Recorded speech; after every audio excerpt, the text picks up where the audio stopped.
आखिर कौन है भगवान शिव? दोस्तों, भगवान शिव के बारे में जानने से पहले हमें भगवान शिव के नाम का अर्थ जानना होगा। दोस्तों, भगवान शिव का नाम संस्कृत का यह शब्द है जिसका अर्थ होता है कल्याणकारी, शुभकारी। यजुर्वेद में भगवान शिव को शांति का देवता बताया गया है। यानी कि शिव नाम दो अक्षरों से मिलकर बना है। शि यानी कि जो समस्त पापों का नाश करता है, और वा यानी कि देने वाला, दाता। जब हम शिव शिव जपते हैं तो सी का अर्थ इसमें है कि जो हमारे सभी पापों को नष्ट कर रहे हैं, और जब हमारे पाप नष्ट हो रहे हैं तो वा का अर्थ है कि वह हमें, हमारे को भी देने वाले दाता है, वह देने वाले देवता है।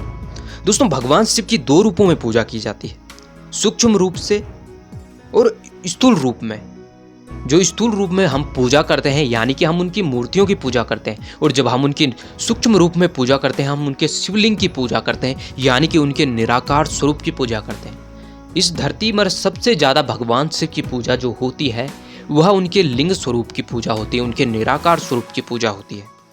दोस्तों, उनके निराकार स्वरूप परम पुरुष का प्रतीक है।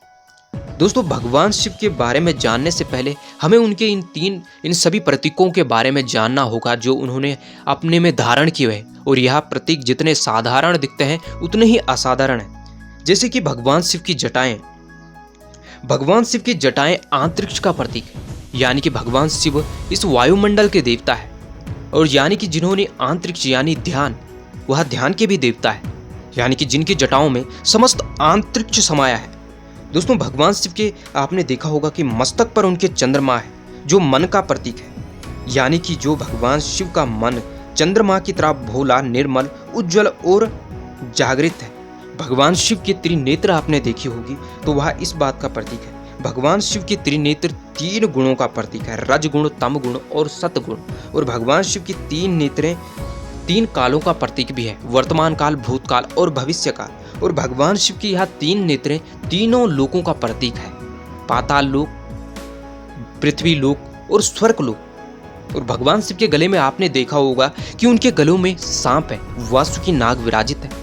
सांप जैसा हिंसक जीव भगवान शिव के अधीन है। वह तमोगुणी, वह संहारक जीव है जिसे भगवान शिव ने अपने वश में कर रखा है, यानी कि भगवान शिव ने अपने वश में संहारक, तमोगुणी, हिंसक जीव को भी अपने वश में कर रखा है, यानी कि हिंसा भी उन्होंने अपने वश में कर रखी है। त्रिशूल, भगवान शिव के त्रिशूल को मारक भी माना जाता है, मारक अस्त्र भी माना जाता है, यानी कि भगवान शिव का त्रिशूल भौतिक, दैनिक, आध्यात्मिक इन तीनों को नष्ट कर सकता है। भगवान शिव का त्रिशूल मारक ही नहीं, भगवान शिव का त्रिशूल शांति का प्रतीक भी है, यानी कि यह अंधकार को जब यह चलता है तो यह अंधकार का नाश कर देता है, अधर्म का नाश कर देता है।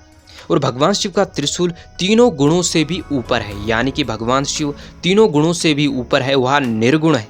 भगवान शिव के डमरू को आपने देखा होगा कि उनके हाथों में हमेशा डमरू है। शिव के एक हाथ में डमरू जिससे वह तांडव नृत्य करते समय बजाते हैं। डमरू से नाद की ध्वनि उत्पन्न होती है और नाद ही ब्रह्म है। दोस्तों, भगवान शिव के गले में मुंडमाला है। मुंडमाला इस बात का प्रतीक है कि भगवान शिव ने मृत्यु को भी जीत लिया है और उनके वश में मृत्यु है, उन्होंने अपने वश में मृत्यु को भी कर लिया है। भगवान शिव के आपने देखा होगा कि उन्होंने एक बाघ की छाल को धारण किया हुआ है। बाघ यानी कि हिंसा का प्रतीक है, अहंकार का प्रतीक है। भगवान शिव ने हिंसा का दमन करके, अहंकार का दमन करके उसे अपने नीचे दबा लिया है, यानी उस पर भगवान शिव ने पूरा नियंत्रण कर लिया है। भगवान शिव को आपने देखा होगा कि वह भस्म को धारण करते हैं। जब शिवलिंग की पूजा की जाती है तो उसमें भस्म को भी चढ़ाया जाता है, यानी कि भस्म का प्रतीक यह है कि यह सृष्टि, यह संसार नाश्वर है, इस सृष्टि का भी अंत है।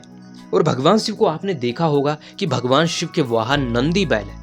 नंदी बैल, बैल यानी कि धर्म, और नंदी बैल के यह चार पैर धर्म, अर्थ, काम और मोक्ष का प्रतीक है जो शिव की कृपा से मिलते हैं। दोस्तों, भगवान शिव यानी कि भगवान शिव का यह भगवान शिव ने श्री राम की वह श्री रामगिरी पर्वत में गोदावरी नदी के तट उनके अंदर ईश्वर गीता जिसे समाहिता भी कहा गया है, इसका ज्ञान दिया था। और वो श्री राम को इसका ज्ञान दिया था। जीव प्रकरण का उल्लेख पद्म पुराण के भगवान शिव सृष्टि के कण जब कण में श्री राम माता सीता के ब्रह्मांड रावण ने जब माता सीता को हरण किया था तो भगवान श्री राम भी प्राणियों के हृदय में भगवान पेड़ और पौधों से पूछने लग गई और सीता कहाँ है। तब भगवान शिव ने के अंदर ही राम को दर्शन दिए थे। दोस्तों, ईश्वर गीता जो ज्ञान दिया था और अपने विराट स्वरूप का दर्शन, जो निराकार होकर भी जो साकार उल्लेख में वही शिव है। दोस्तों जो अनंत ब्रह्मांडों के सेवन के अनुसार भगवान शिव वही ने प्रभु श्री। दोस्तों अगर वीडियो अच्छा लगे तो बारे में सारी बातें बताएं जरूर कीजिए। ऐसे ही ज्ञानवर्धक वीडियो देखने के लिए